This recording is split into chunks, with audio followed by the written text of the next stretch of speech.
See if they like it. What's your feedback? If you don't like it, Yeah. what's wrong with it? If you've added the record and then you drop it, what happened? Usually I can get them to come back on the record. What's your feedback? If you don't like it or you do like it, because not everybody's going Right. to like all your stuff. That's just the nature of the beast.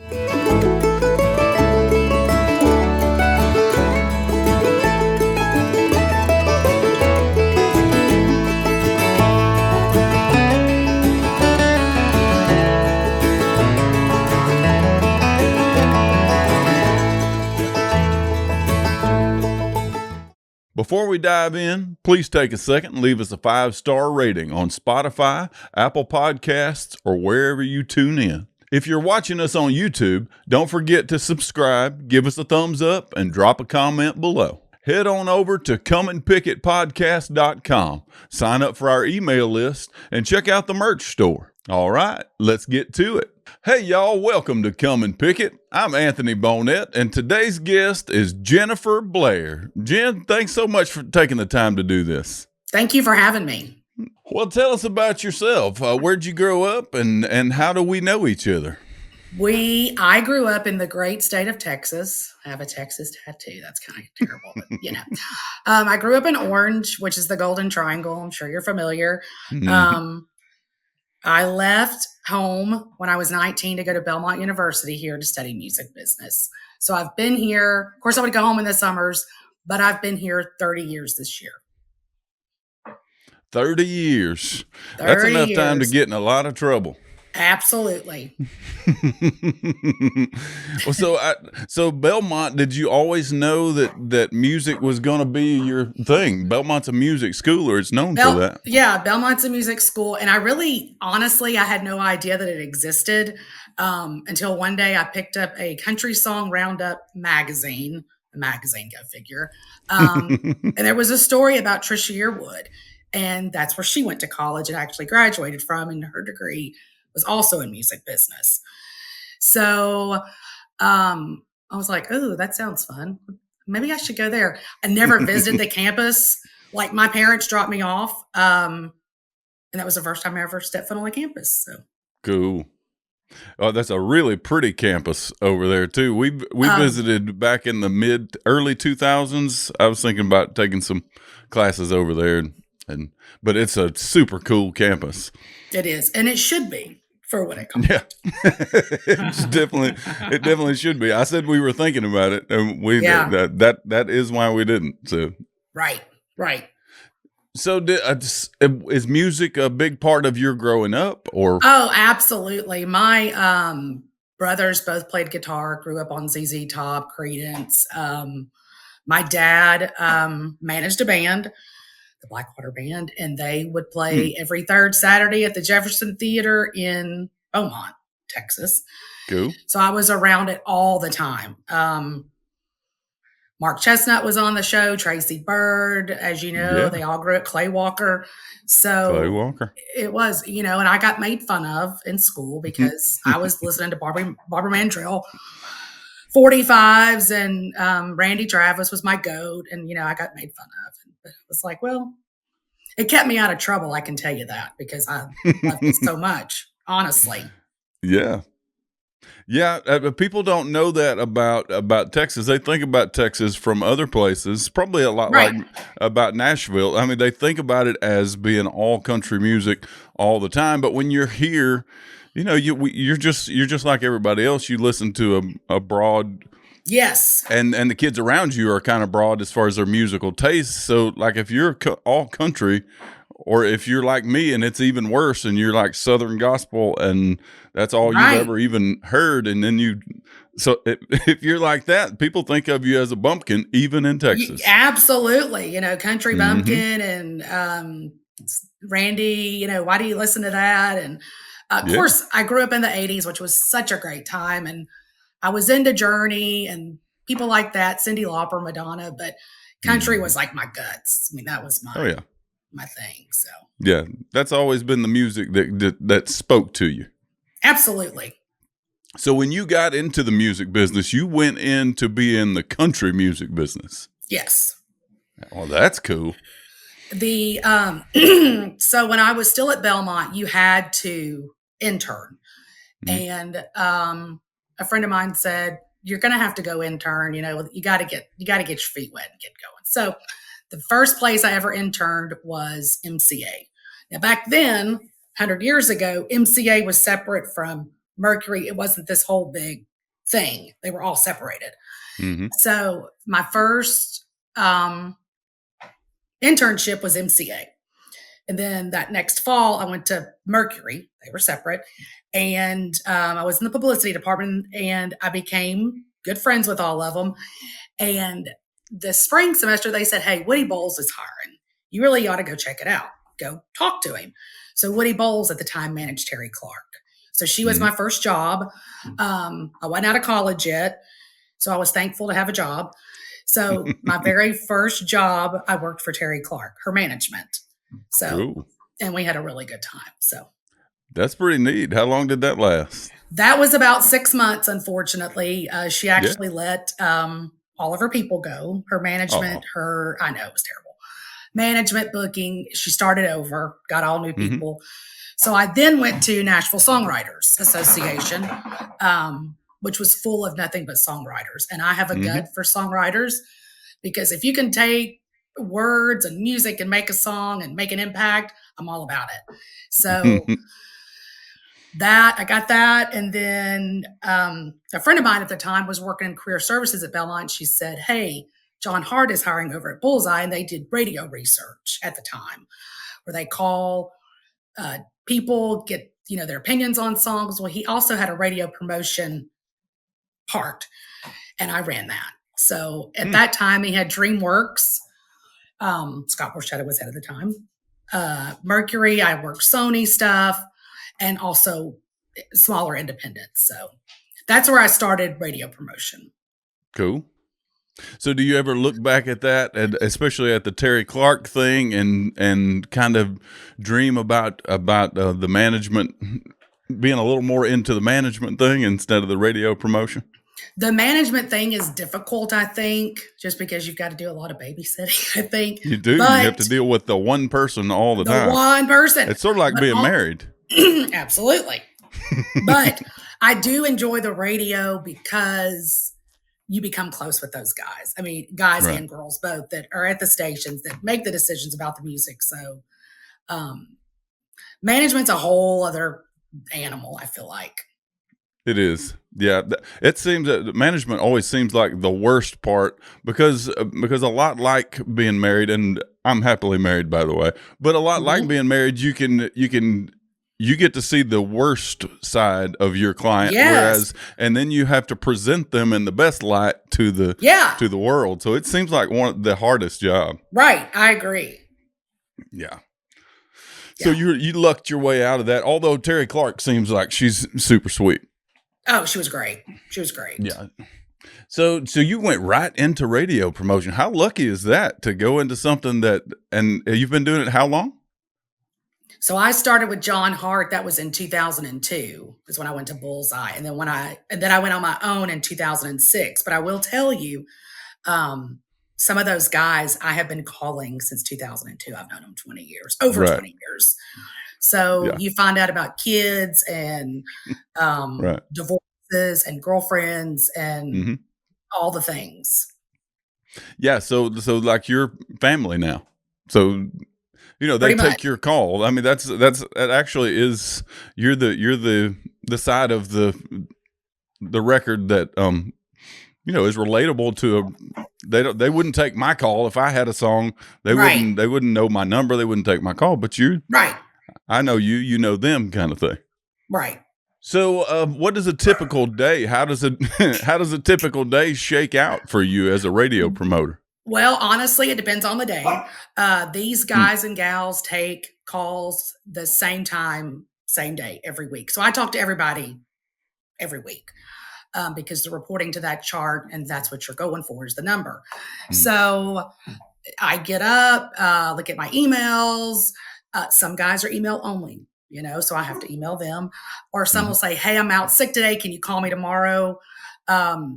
Call, email, hey, did you get the new record by so-and-so? Have you listened? I will tell you, it does take them a while to listen now because there's so much material out now. Right. Back in the day, we could chart records in 4 weeks, and now it takes them at least 4 weeks to listen. So there's just so much out there right now. There is, and good There music out is. too. Absolutely. Yes. Yeah, as a musician myself, it's hard for me to get, but I love going on TikTok and just scrolling through the musicians. Like in the country, it really is a golden age for good music and like whatever your definition of good country music is. Yes, it's the golden age. There's so much out there. Right. There is. There's a lot, and I love TikTok too, by the way. I do too. Don't tell my mama. I know, it's like, you shouldn't download that. And I'm like, but it's like my reprieve, so I have to have it. Yeah, absolutely. Me too. So so you have this certain list of clients that you work for, and you basically call radio people and you kind of get them, see if they would want to, see if they like it, see if they want to play it on the radio. See if they like it. What's your feedback? If you don't like it, what's wrong with it? If you've added the record and then you drop it, what happened? Usually I can get them to come back on the record. Don't drop my record. So, what's your feedback? If you don't like it or you do like it, because not everybody's going to like all your stuff. That's just the nature of the beast. Yeah. I get that. Yeah. So you're basically the person that gets the no. In theater and in music too, there's a lot of people saying no to you. So that's kind of your job, is to get the no. Right. Or the yes. Hopefully the yes. Or the yes. When I worked for John Hart many years ago, I never forgot what he told me. And you want to get the good, the bad, the ugly. So even when I would have to report back to Scott Borchetta and say, they're not, I had to be honest, like, they're not into this record. It's not a fit for the station. So always remember the good, the bad, the ugly. So, yeah. So who are some artists right now you're working with that you really enjoy? I just finished up with Sarah Evans. She had a song called 21 Days, and that was super, super fun. The guys were into that. I'm working a young man named Matt Van Fossen, super talented.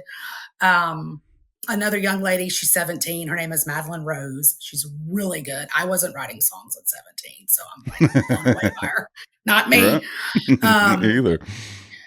No, I'm like, what are you doing with yourself? Like, I wasn't doing that. So I was, not that I was doing anything bad, but it's like I wasn't writing songs. So no. So yeah, that's just a few of the people I've been working with. Yeah, I'm always impressed by the young people that are writing, because I did write songs when I was young, but I didn't really have anything to say. They might have been about love, what I had seen in a movie or something. Yeah. But there was no depth to me. And young people now seem right as though they've lived a life. Right, in their little young years. I know. Seriously. Yeah, for sure. So you work for a lot of different people. Do you feel like there are some key factors that you can extrapolate that contribute to a song's success, one song over another? Sometimes, I will be into a song, but I have to remember, as bad as it sounds, that I have to remember what fits with that radio station. Like something I may love, they may not dig, or their audience may not dig. And that's what, to me, is the most important. Is that going to fit what they're doing? And I have had songs like that. Hey, it's a little too Americana. It's a little too Texas. Doesn't fit what we're doing. So, or then I'll be like, no, I don't know if this is going to work. And then the people love it. So right. There's really no wrong or right formula, I guess. But I will say a great song is just a great song. It is. That is true. It is. Yeah. And I bet you learn over time, especially, it's such a personal thing. I mean, everything's personal, but right. But you with these relationships, what a person is likely to hear and really like, as opposed to person two, which they might only like this other thing. So right. Or I'm like, why would you add that and not this? I know that's terrible. And you don't want to make them mad, but I'm like, really? Come on. So do you think it seems like to me that radio stations are kind of doing the same thing, kind of acting more like a Spotify playlist where they can be really niche and really small in what they do. A lot of them are still staying open and broad and playing Yeah, as much as they can, but they can, like we say, there's so much out there now, they can afford to be more specific. they Do you can, but think that's happening? I feel like the guys at Music Row, which is what we worked you to, I feel like, and I've told them this, that I still believe in my heart of hearts, people still want to hear local radio and they still Mm, want to hear about the fair, you know, the fall fest or whatever, Christmas village. That I still think people want to hear all that. And mhm. Spotify's great and numbers are great, but hometown people still want to hear what's going on this weekend. Is that even true in Nashville, Tennessee? I think on the outskirts for sure. Mhm. Of course, we have WSIX as Bobby Bones, is and that's all Oh. iHeart and whatever. But um, I used to call a station in Dixon, Tennessee. They no longer report, Hmm. but it was like, here's the festival for this week. We got the fair, the Dixon County Fair. So, and I think people want to hear about that. They do. They Yeah. do. Yeah, the more connected we get worldwide, the more there is kind of an authenticity to a local radio station Yes. where there's just something about knowing that they're right down the street that's valuable to you, that makes it genuine and Right. makes it feel special.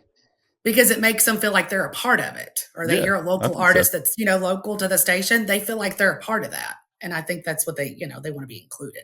Yeah, I think that's true with music too. I think people have used social media as a way to connect with Yes. music worldwide, but it's hard to connect to super local music, Yeah. just based on area over social media. So I wonder if radio stations aren't missing it a little bit by kind of capitalizing on that, the fact that Right. they could have a singer songwriter in to play a 3 song set or something Yeah. whenever they wanted. I mean, there's plenty of, no Right. matter where you are, there's plenty of people around with talent. Right. Yeah. And especially like we were talking about TikTok, like Dasha, the Boots, they did your boot. She got signed because of TikTok. Priscilla Yeah. Block got signed because of TikTok. Big followers, Right. labels found her and signed her. So Hmm. Yeah, it still happens for sure, and it probably happens more often now. There are so many more of us than there were in the '50s with Johnny Cash and all that. There's oh, just the so good old many. days. There's so many more artists, but there's so many more people listening too. Agreed. And more So outlets that they can find absolutely. stuff. Yeah. Hmm. So, Yeah. what challenges do you think about with independent artists as they're trying to break into a chart like a Music Row chart? The challenges, I think, right now, one of the big ones is the big boys releasing. It's like Jelly Hmm. Roll has to sing with everybody. Morgan Wallen sing, and they have to add it. I mean, you have to Hmm. add a Luke Bryan. You have to add a Absolutely. Jelly Roll. You have to. Morgan Hmm. Wallen. Um, I think that's the biggest challenge is just stations being able to find the room. Hmm. I understand that. Yep. We're all Yeah. limited by that same 24 hours a day kind of Right. thing. Like time is all of our great limiter. Yeah. So, and honestly, I'm a huge Morgan Wallen Jelly Roll fan too. I mean, I want to hear it myself. So Right. if it's out, I want to hear it. And you got to play it. Yeah. One of my stations in West Virginia is like, Jennifer, try scheduling all this because they got to play the more, they all sing with everybody. So Yeah. they got to play it. People want to hear Absolutely. it. Yeah, I'm sorry, Miranda Lambert's got a great album out. It's so country. That's There's what I've such a lot heard. of so Texas steel guitar kind of Yeah. based. I'm hoping that's a trend in country radio. Are there any trends that you're You seeing in know country what? radio? For right now, God bless Zach Top. He's Yeah, country, a young kid, and it's that 90s kind of sound, but the people are it digging is. it. Um, I think people like hearing the old 90s. Shenandoah is Hmm. back out with Luke Bryan and Jason Aldean, and I Yeah, think people want to hear that. I think they miss it. yeah, I think so too. And I Zach do. Top is such an anomaly where he is authentically that. Like it doesn't sound like Yes, he's remaking the 90s. It just sounds like he, that's like just me, him. grew up listening to that. And so Right. that's, when he Yeah. makes music, that's what he makes. And he's like 27. It's like, Yeah. yeah, and that's what he is. I've seen interviews with him. Like, he's like, that's who I am. I'm not like put on, Yeah. like, this is the stuff I grew up on. So, Yeah. I don't know that he could do Luke Bryan, Morgan Wallen type music if he wanted to. right, right. It's his own little thing, and it's that traditional sound that Right. people, I think people miss, honestly. Yeah, I think so too. I do.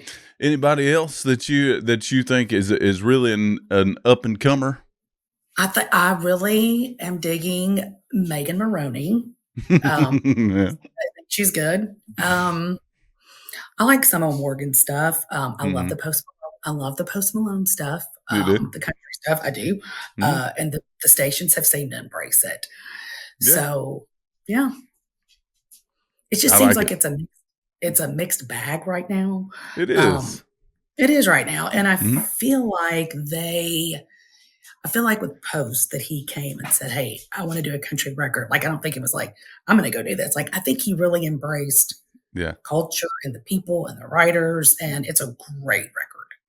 It is a great record. And It is. honestly, he seems like such, if you're just talking personality Yes, and spirit, he fits right in with he with doesn't, it everybody. doesn't seem like there's anybody nicer than, Then I him, mean, like Jelly I feel Roll like is he's right there too. Like absolutely. they're such nice guys, and it is hard for a certain generation to see the tattoo thing and get past it. But that generation is not really listening to the top 40 country anymore.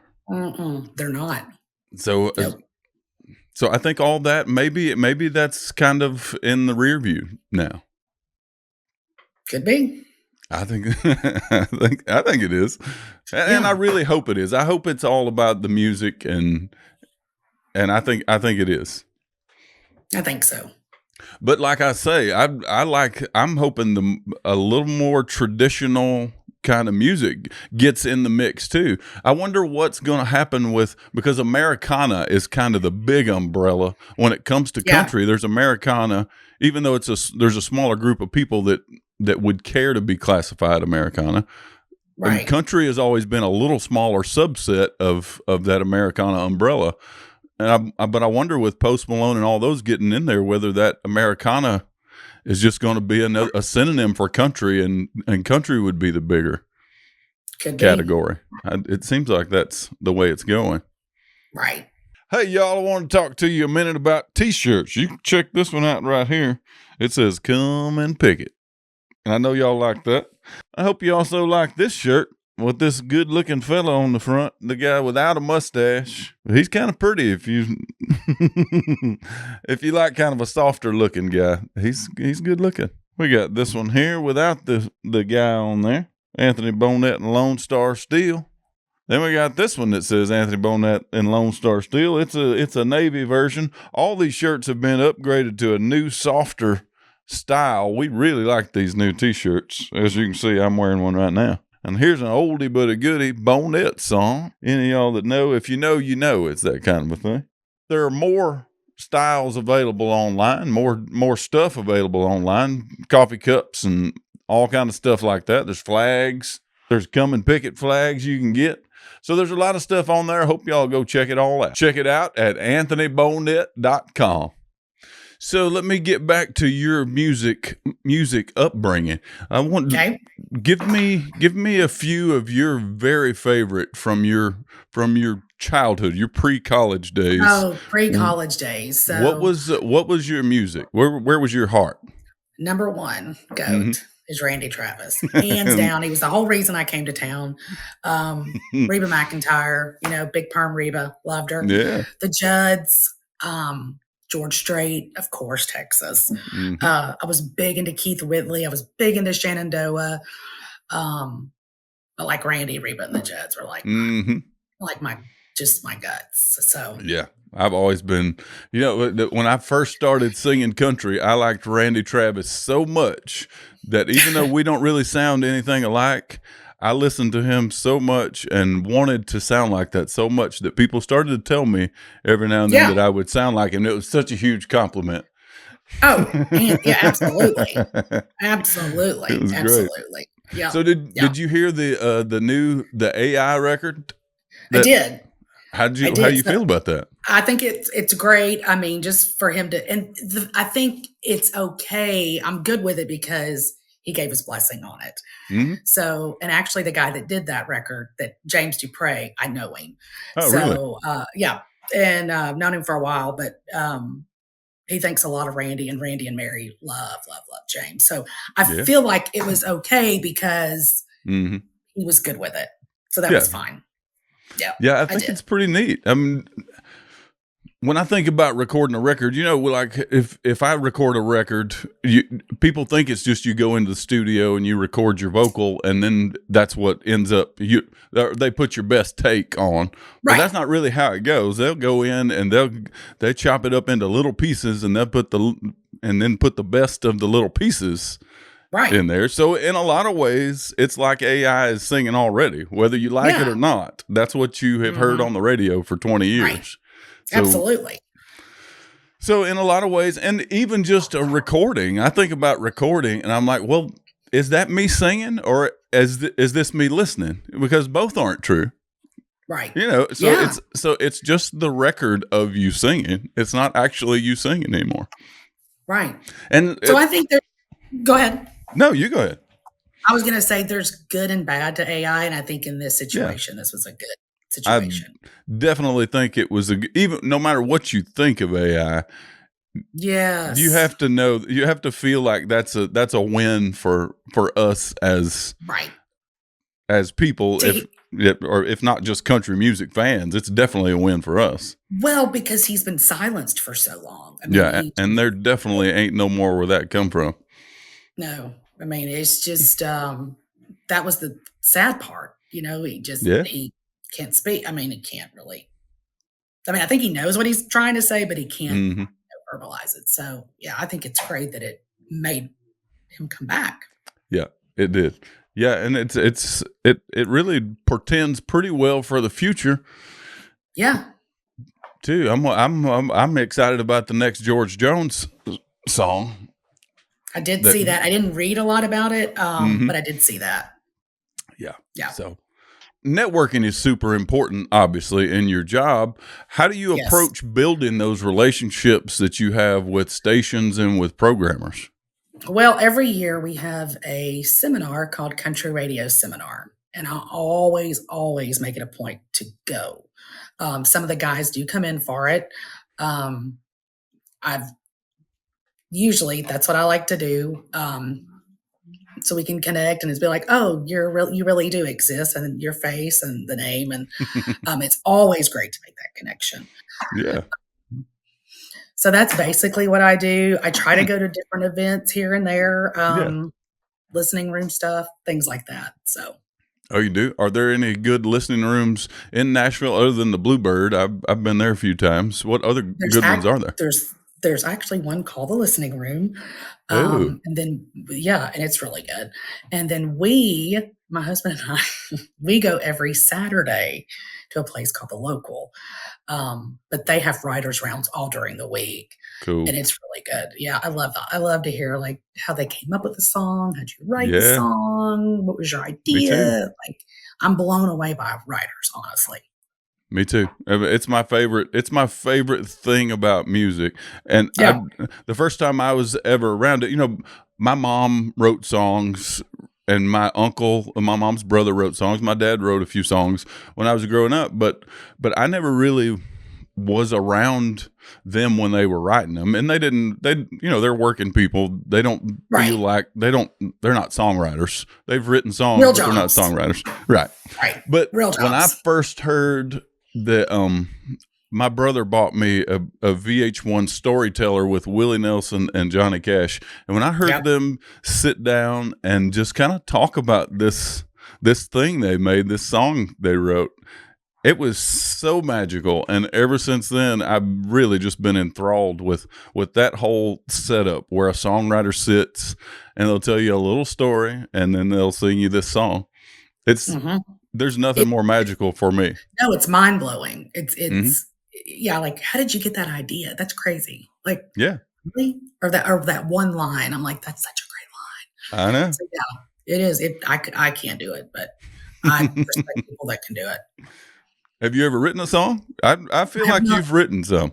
I've not. I've not. I've not. You love it I so sure much and haven't. you never wrote one. I know. Never do have. do you play an instrument? I play guitar. You do. I got my first guitar when I was 14. But anyway, yeah, I do. I don't play as much as I used to, Hmm. but I do here and there. Yeah. Interesting. Mhm. Yeah, I love that too, and I really do think get back, not to be critical of radio, but but a good thing for local radio. It seems like they would have more songwriter in the round kind of programming, and it would be more like old radio. You know, when people before TV would Yeah. gather around the radio and just listen as a group. I mean, Yeah. I really think The good that would old be days. great. Hmm. Yeah, I Well, I agree. don't know. I we didn't have a TV for a long time when I was a kid, but we didn't have a radio. Weren't listening to the radio together either. Yeah. So, Right. Right.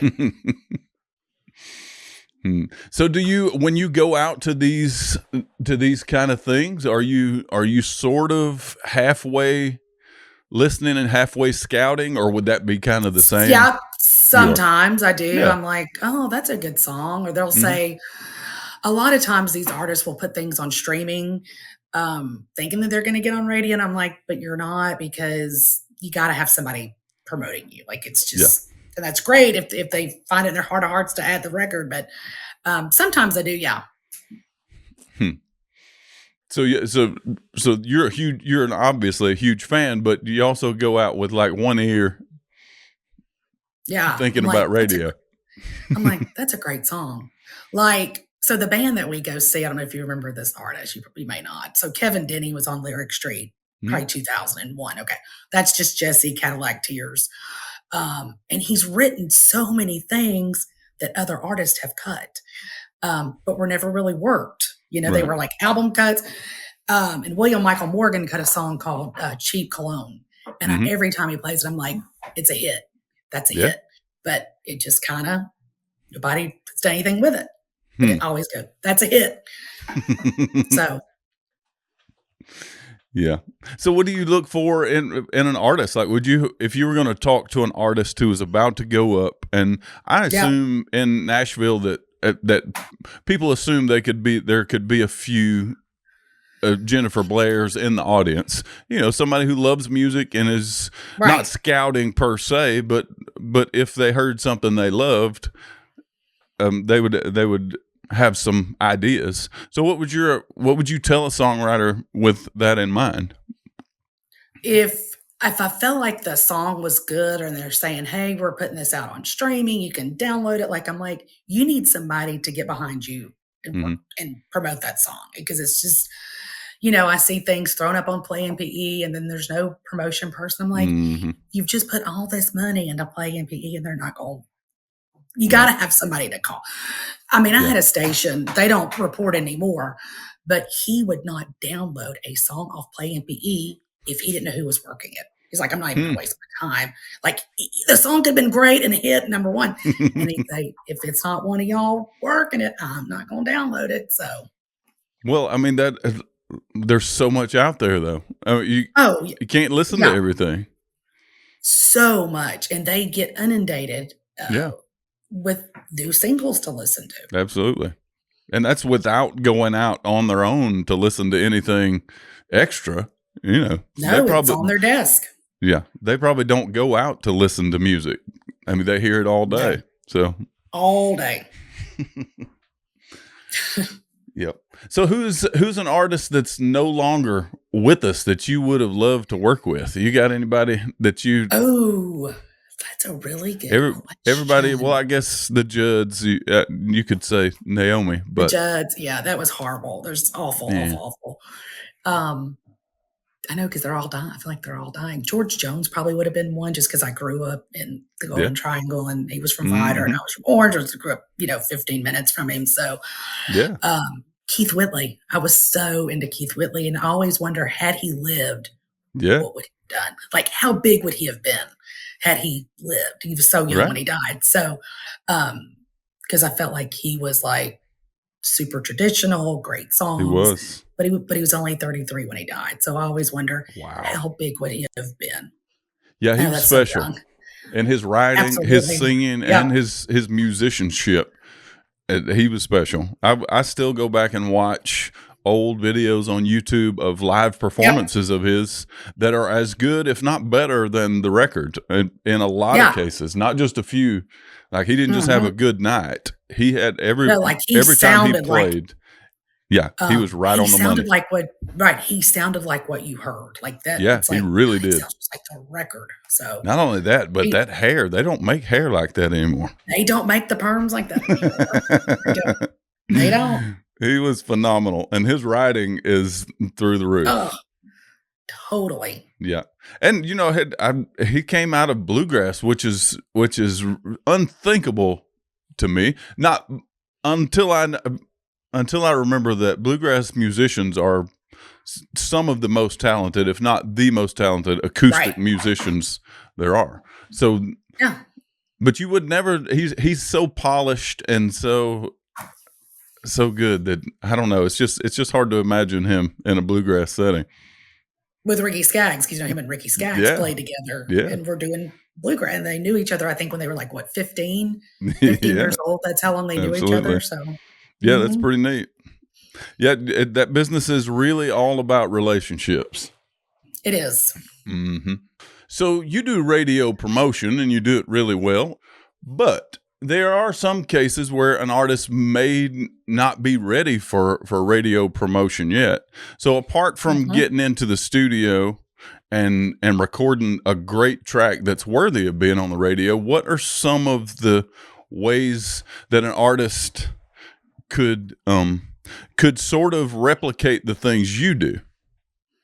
I would say, as much as I love it so much. TikTok. I mean, that's just, people are getting signed through TikTok, and people become aware of other artists and stuff on TikTok, Instagram, any of the socials.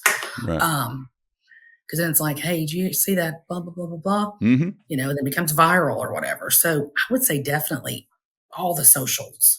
So you think those are valid? You think people so do you look at that? I'm sure you do.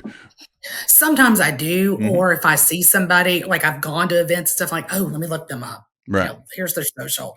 Because here's what I'm really guilty of. You go eat somewhere, and you're like, oh, I've got to figure. I'm going to follow all the things. If they're doing specials or they're doing this kind of menu, like I'm looking it up. I want to know about it. I do. You're a researcher. I'm a foodie, and it's like we are too. Love food. Oh, we are. So it's like, oh, let me look at so and so. Or it's like when you're watching a movie and you're like, oh, let me see how old Denzel Washington is. Like I'm constantly like, right. I know I've seen that artist somewhere. What other do they? What movie were they in? Yep, absolutely. Look it up. So you think socials are the way to do it? I guess it is hard to argue with 10 million views or something on TikTok. Right. And people getting signed, like I said, Priscilla Block got signed through that, Dasha, because of the song. And I had stations say, nobody's calling me on the Dasha record, but I added it because of TikTok, and it was so super popular. Yeah. So that was not a record that was promoted. So it's pretty cool. There you go. And it's free. So yeah, I heard a guy, I guess it was yesterday, that was talking about TikTok. He said, anybody that tells you they have the secret to these algorithms is lying to you, trying to get money. When it comes to social media, what you need to know is you need to put out content until you find something that people like. And once you find something that people like, see what you did good and do it again and just keep doing it. It's finding your niche, and finding your, she's big on TikTok as Mama Tot, and her thing is, she has 9 million followers or whatever. And hello, my little tater tots, like that's her thing. So she found her, she did. And I think she did, 9 million or 12 million followers. So it's just finding your thing. Like, what do people connect with? Like, what do people look forward to from your content every day? Right. Yeah, I think it's maybe finding, and plus you're learning about you, especially if you're a young person like me. Like you're trying to you're Like trying all to of us, yeah. you're trying to find out who you are, and what people would see as special about you, because we're all multifaceted and we've got all this stuff going on. Right. But Right. there are certain things about you that people like, and you got to find Right. those, and if you want to, you can capitalize on those on Yeah. TikTok or Instagram or If, whatever. right. If you find your thing, that people Exactly. tune in to say, people cook, cooking videos or, get ready with me videos. They're doing makeup. And um, I do, if you can find your niche. Yeah. You're a foodie. Holly she made chicken pot pie today, all from scratch, and it is the best thing she makes. She's been watching. I don't know if you watch Sam the Cooking Guy. I know of him, but You I know do? who you're talking about. I He's do. he's Canadian, but he lives in San Diego, so he's trending in the right direction. And Right.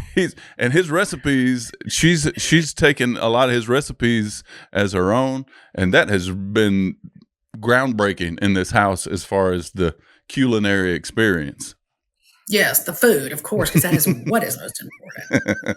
It It is. is. Yeah. Her cooking was already good. Her mom's a home ec uh, teacher. Oh, So she wow. was already a good cook, but like that has added a whole new level. It's That's taken a whole new world. it's That's like a whole new thing, a whole new world, it a whole new dimension. definitely. Yep, we'll have to have y'all out to eat some of this on the next chicken. She said she's going to make chicken pot pie every Monday going forward until we're tired of it. So Right. we'll have to Can have never you go down. wrong with that. Nope. You sound like you're from East Texas.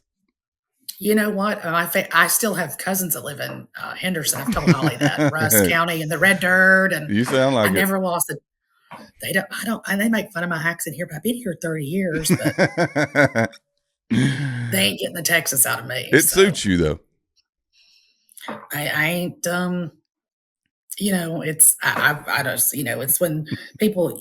So many people are from Texas here. I mean, I Mm-hmm. run into people, and they'll say, "Are you from Texas?" And yeah, I am too. And my husband's like, "You have got the most mileage out of that little tattoo that is the state of Texas." Mm-hmm. Because so yeah, Yeah, well, Texas and Tennessee go way back, so they do. they do. They do. Long They time do. allies. Yep. Wouldn't be no Texas if it wasn't for Tennessee, is what I Who always said tell that? them. So I don't know about one of that. mine, I was like, well, and then UT here, they say, I'm going to Tennessee. I'm like, you no, wrong one, hook 'em. So I always tell them it's the wrong one. I tell them it's the wrong orange. Yeah, You got the it wrong is. orange on. Yeah, it's a weak orange, I think. For sure. And you've got to have the burnt orange. Come on. Gotta have the burnt orange. Mm-hmm. There you go. So, what would you say is the most rewarding part of your job?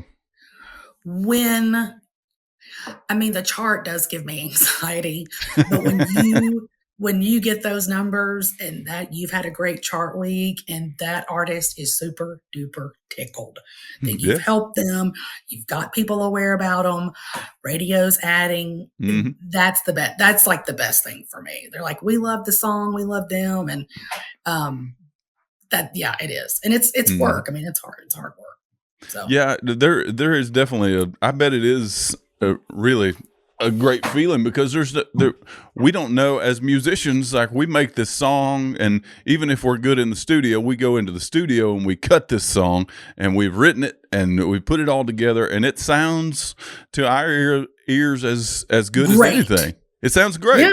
So then we just put it out. We want everybody to hear it. But then some people, then a few hundred or a few thousand people on the internet hear it.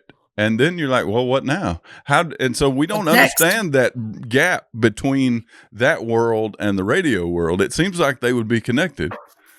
Right. But they're not. They are not. It's so wild. Yeah. It is crazy. Yep. So do you see it as those two worlds kind of coming together a little more as we move forward? You mean with radio? Yeah, with radio and I don't know, Spotify. If Spotify bought Clear Channel, that would solve all these problems. Correct. If they, yeah, the iHeart, yeah. Yeah. I think that they look at that, but I don't know that they would base everything on someone's numbers Right. because I've had people say, yeah, that's great. But I don't really care. Like, I don't care what's going on in Philadelphia. I don't care that they've got great testing here. I got to play what fits what I like and what fits my station and what my audience wants to hear. Mm-hmm. Yeah, I get that too. And we are, even though we're all the same, we're in pockets of culture here and where you're at. Like, we're all just a little different. And music is kind of a representation of our differences and our samenesses. So it is really specific. Absolutely. Yeah. So I don't know if it'll ever kind of come together like that. It's still neat to think about it. Right. Because we don't know. Yeah, we don't have any idea. Radio is such a mystery anyway. I still don't know how these radio waves go over in the air and vibrate my antenna and come into the house and make sounds in here. Yeah, it's just like the TV, because like I always thought, if we could just reach into the TV. It just don't make any sense. How does it all work? It doesn't. Who figured all this out? I don't know. Well, Jennifer, thank you so much for being on. Thank you. You are very welcome. Thank you for having me. Yeah, this has been awesome. I'm hoping that you get tons of traction with being on this super popular podcast of ours. And thank everybody that tuned in. Be sure to follow Jennifer. Links will be below in the description. Again, thanks so much for being here. Thank you. Do you want to go through and tell all your socials and? Well, y'all, I'm not on Facebook anymore. I had to deactivate it because I got tired of people. I just got tired of it. But I am on Instagram, and they can email me, and I can always give my phone number. I don't mind if people want to get in touch with me. We'll put your phone number up on the screen right here. All right. Now you got me hungry for chicken pot pie. Oh, if you had it. This chicken pot pie is one of these things where you fix a certain portion and you're like, this is going to be plenty. And then you're getting to the end of it and you're like, I wish I had at least 50% more than that. I know. It's just food is so good. It is. Good food is good. It is. And we have a lot of good food here. And we got Whataburger, so it's not that special anymore. We got Cane's. We finally got Cane's. Yeah. Torchy's. Just got Torchy's. It just opened. So, and there's so many people from Texas here. It's crazy. All right, y'all. If you're serious about preparedness and self-reliance, the Mountain Readiness Expo is where you need to be. It's all happening May 2nd through the 4th, 2025 in Harmony, North Carolina. This ain't just another expo. It's a full weekend of hands-on training, expert speakers, and real-world skills to help you stay ready for anything life throws your way. It's going to be a fun time with folks like T. Toombs, Angry American, Pete Robertucci, Mind for Survival, Perma Pastures, Jax Ganaga, Bear Independent, Tactical Rifleman, Russ and the Gang, and so many more. If you're into preparedness, and you should be, this is the place to be. And if you need another reason to come out, I'll be playing an acoustic set on Saturday night. So after a full day of learning, networking, and getting your gear squared away, you can kick back and enjoy some good country music. Tickets are on sale now, and you don't want to wait. This event fills up fast. Whether you're coming to sharpen your skills, meet like-minded folks, or just enjoy a weekend in the mountains, it's going to be a good time. So don't miss out. Get your tickets now, and I'll see y'all at the Mountain Readiness Expo, May 2nd through the 4th in Harmony, North Carolina. Well, thank y'all for hanging out with us today on Come and Pick It. If you had a good time, don't forget to hit that subscribe button and drop us a review. It helps more folks find the show. Until next time, y'all keep picking it.